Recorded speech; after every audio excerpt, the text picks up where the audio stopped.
A question that I'm asked quite a bit: why do my brakes squeak? Brakes can squeak for multiple reasons.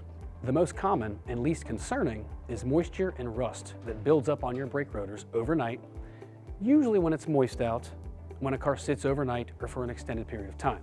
Usually, a few miles of driving will wear away the surface rust and quiet the brakes down with no adverse effects.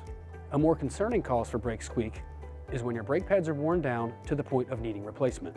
Most brake pads are equipped with a squealer tab designed to rub the brake rotor and make a squealing noise when the pads have reached the end of their useful life.